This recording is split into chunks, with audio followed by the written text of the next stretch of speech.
Got you? Okay, wonderful. Great, lovely to meet you all. And I'm just going to share my screen.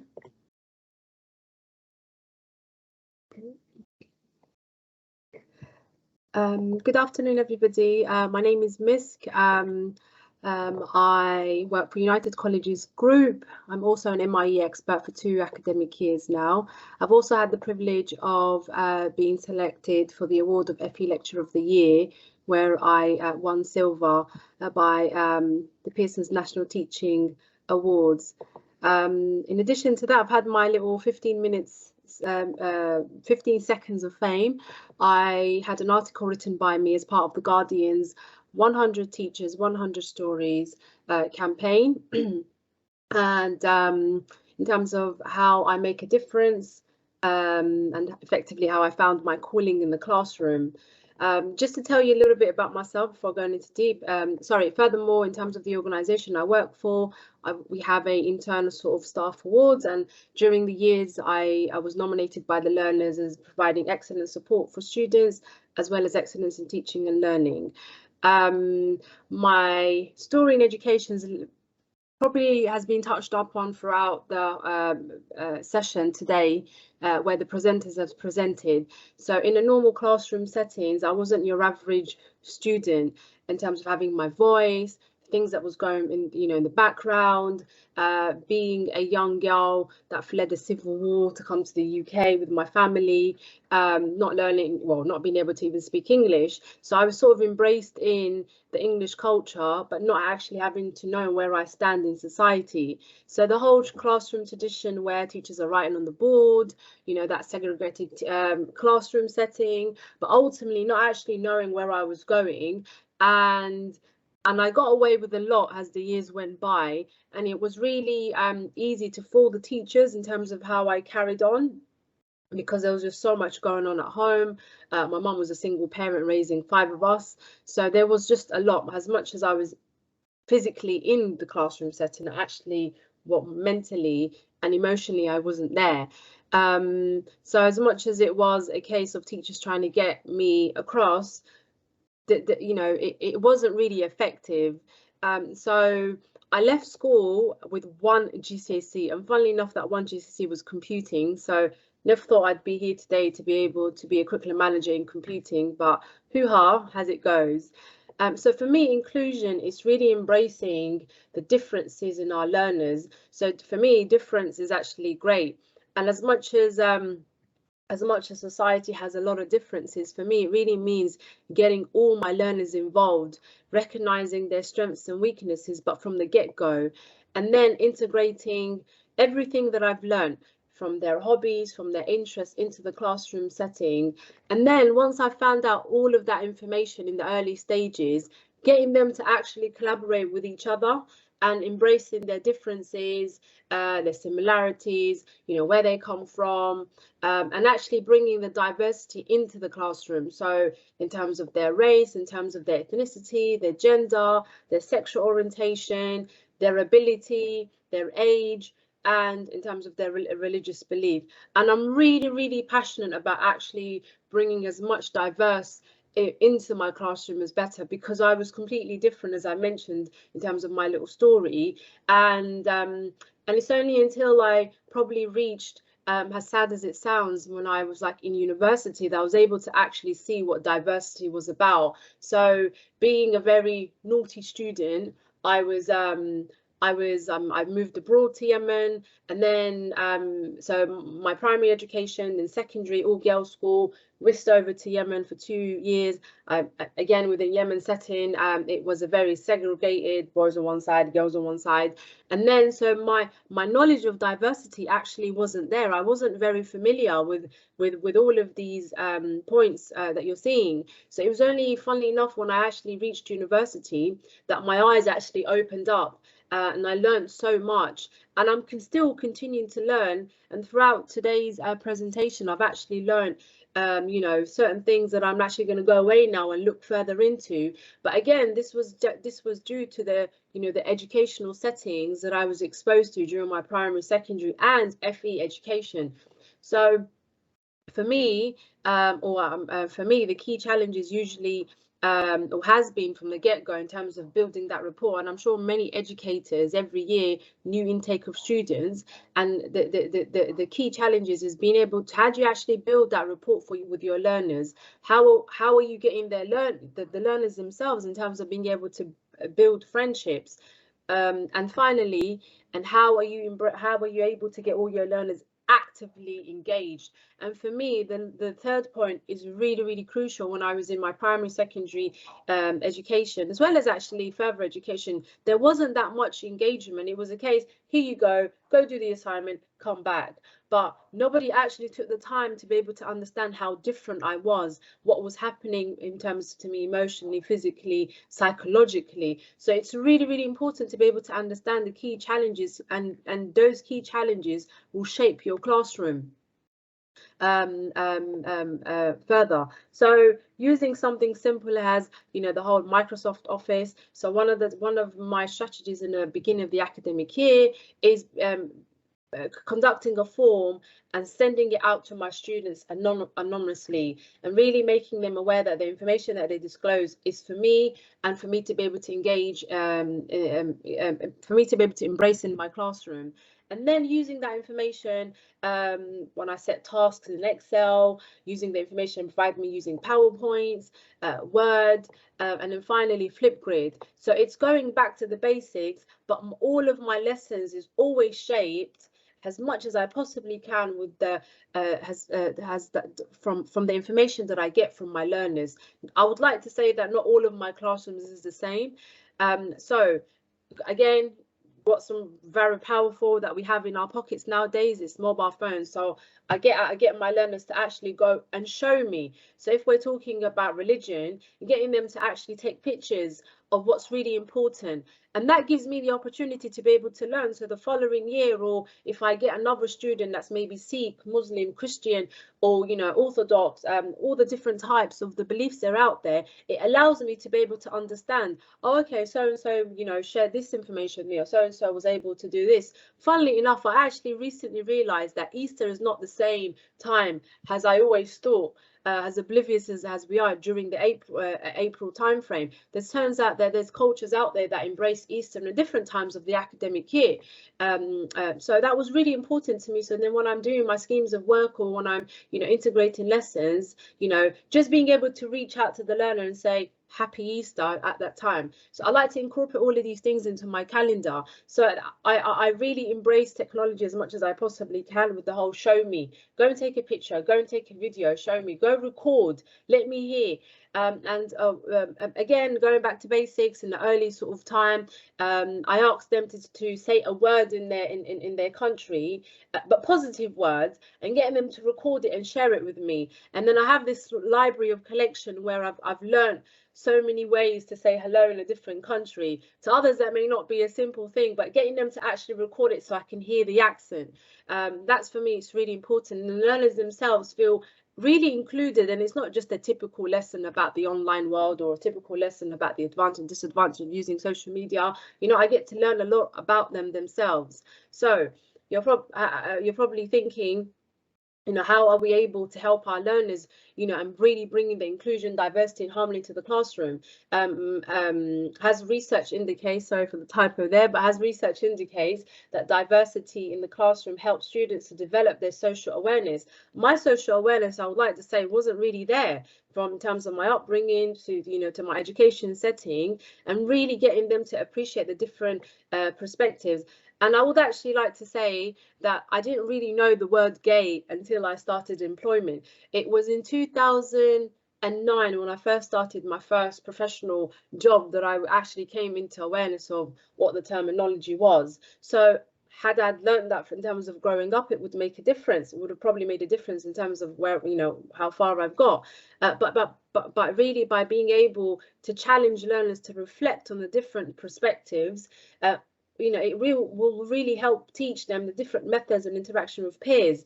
I know that some of the things that has already been discussed throughout the sessions today that probably would have helped me embrace maybe more friendships, and actually probably go a lot further than where I am right now in my life, both on a social level, as well as helping to equip the learners themselves in terms of their skills and how they actually find their feet in society. Earlier on, we heard about racism. Are we actually racist? You know, their sexual orientation and so on. So by being able to understand the learner, we are only able to understand our learners from the information that they share with us, which brings me to my next point. So once you're learning, it's not always a traditional textbook example where, you know, you're getting key factors, but once we learn these different traits of our learners, it will help us to be able to retain them. So for me, being able to retain the learner themselves from the get-go, getting them to attend my class. Yeah, you know, there's so many things happening, the journey that they get there. So one of the things, for example, that I like to do is, I'm not a teacher that shouts. I like to embrace being able to retain them,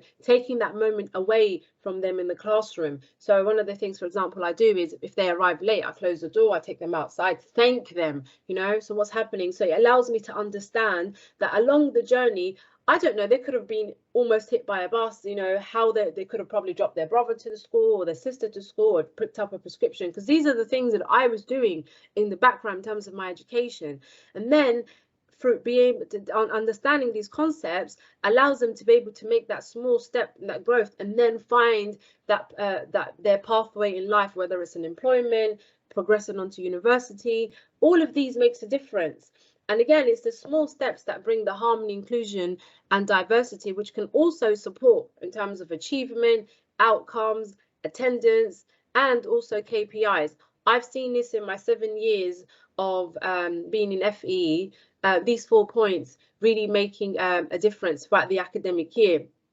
So I'm just going to share a few 4 different videos with yourself. So during the pandemic, when it started and being behind the screen, I really wanted to reach out to my learners to find out how they were, both the ones who were, you know, really engaging in the class, so those ones that, you know, wasn't really engaging. So I did that using Flipgrid. I was inspired by Adele's Hello from the Other Side. And then so I recorded a little video of myself, so I'll play it. Please let me know if you are able to hear the sound.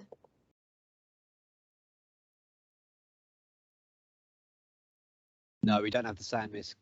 No sound. Okay. Let's go back. Oh, there we are. Include sound. It's been a while since I've done this online online presenting. Forgive me. Here we go. Hello from the other side. How are we, people? I thought I'd set up this little hello from the other side moment video to check in and see how you all are. Seeing as we've never been in this situation before, I thought we could all come together and share our experiences. So hit the green tab and give me your hello from the other side. So that leads me to kind of show you a few examples, and I was really taken back by even those learners that didn't really engage in the class. When I say engage, or usually the quiet ones, so engagement in terms of learning taking place, but not really being able to embrace. So many videos started coming in, and this is an example, one of my learners from the Philippines, and I was able to learn he actually was a musician outside. Hi, Miss. Something that I enjoyed doing lately is playing my guitar. It's been a while since the last time that I played. Why do you build me up, buttercup baby, just to let me down and mess me around? And the worst of all, you never call baby when you say you will. But I love you still, I need you more than anyone, darling. You know that I have.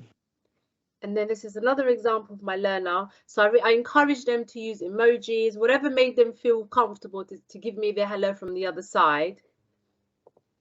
Hi, Miss. So this is how I'm feeling all the time.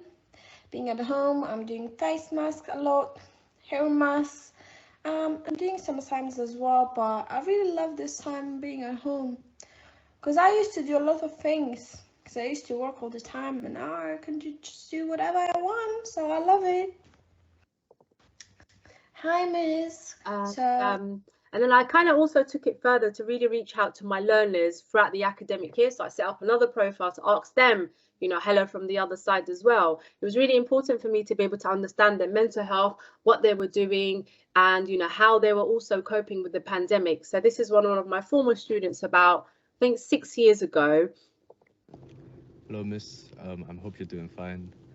Yeah, Life's good, you know, been working and stuff, and I finally got my first car.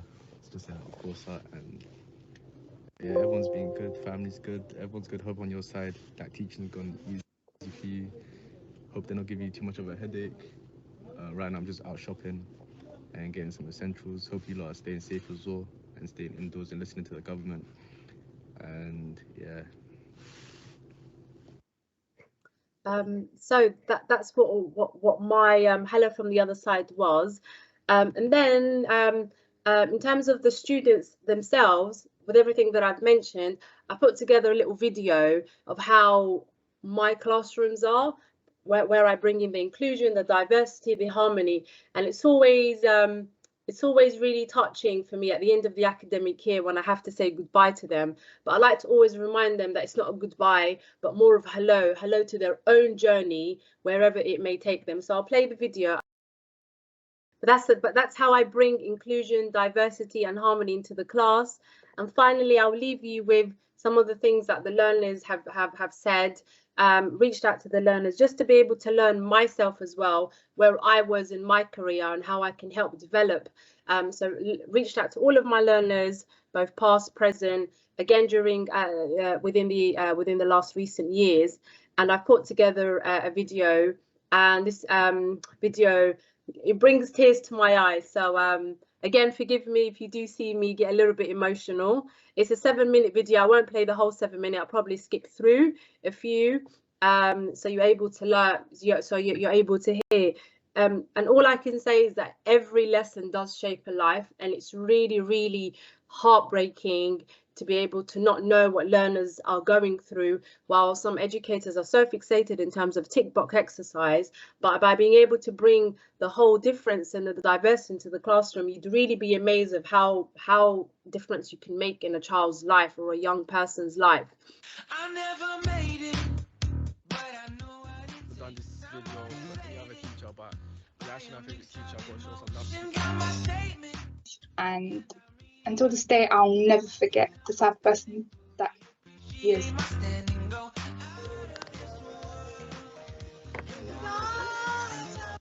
Out throughout the other teachers because she really cared about our students. Like, experience with her is really great.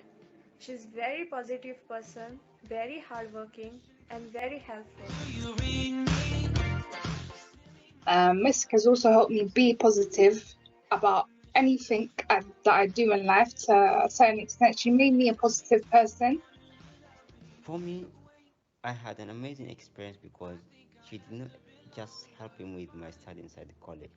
She helped me with stuff outside the college. Like for example, I had a problem with the council. I had a little issue at the start of college. She helped me sort it out. Ms. Amber is very different to other teachers, as I believe that she's very empowering. She's very positive and encouraging. And when I was in college, I just wanted to quit. Like, I felt like everything was getting on top of me, and I felt like I couldn't do it anymore. But the fact that she made so much time for me, she literally listened to what I had to say, and I could see that she genuinely cared for my well-being, and she helped me in all my work that I needed help with and extra support with. I'm not the only one. Yeah, you're just the best teacher. I couldn't ask for anything more. Literally, thank you very much. and like, she was like one of the best teachers I had in my college. She's the best teacher I've ever had. It's not like the other teacher. She's a tutor that I've never had before, and I still don't have. You know, she's very, very different and very, you know, a tutor that every student should experience.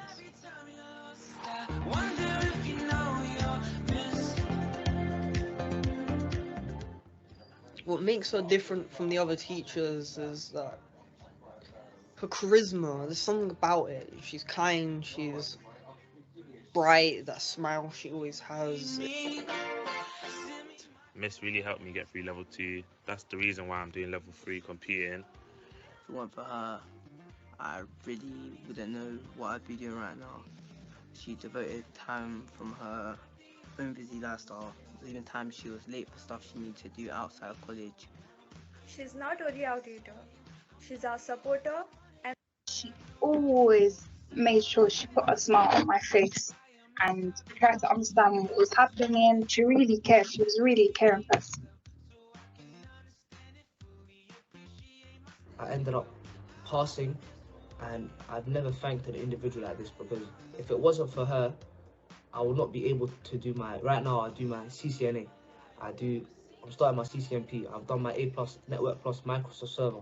I've achieved so much. Right now I'm in an antisocial behavior role, doing project work to help out other people. I've become a motivational speaker. I've become someone that inspires other people. But it all started from one individual, and it started from Misk. So for me to change other people's lives, that only came from someone that changed my life. So I believe generational success is not money and having millions. It's leaving knowledge and inspiring people. So she left that blueprint, and I'm very thankful. Thanks. She taught me so many new things throughout these 2 years. She helped me to build up my IT skills and helped me to gain my confidence and made me stronger than I was before. She's helped me develop a lot of things when it comes to IT. Helped me gain a lot of knowledge that I probably wouldn't have gained if I wasn't with her or in her classes. She literally stayed with me in college to help me finish coursework that wasn't even set by her, with other teachers that they literally just flung it up.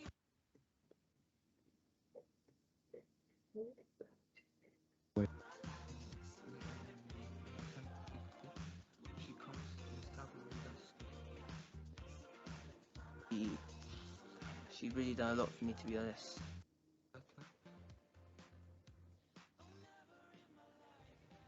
So, that good teacher, a good guider as well. She'd always tell me to be positive and to look forward to the future, and now I've made it to third year of university, which I would have not even imagined. She's been one of my main best highlights in college, and I'm so thankful, because if she wasn't there, then I would not be where I am today. So I'm very grateful. Yeah, I think she deserves. And yeah, I'll just stop the video there. So that was all of the things that the learners have said, and I was able to capture all of that throughout the small things that I've learned and the things that I brought into the classroom. So the only thing I would finally leave for all the educators out there is to have the vision to be able to be an exemplar in terms of motivating. And once you're an exemplar, that will allow you to be able to provide outstanding teaching learning through inclusion, diversity, and harmony. And finally, it's your lesson that shapes the learner and everything that they bring to the classroom. And that brings me to the end. If you have any questions, feel free to ask away. I'm sorry if we've run out over time, Mark and everybody.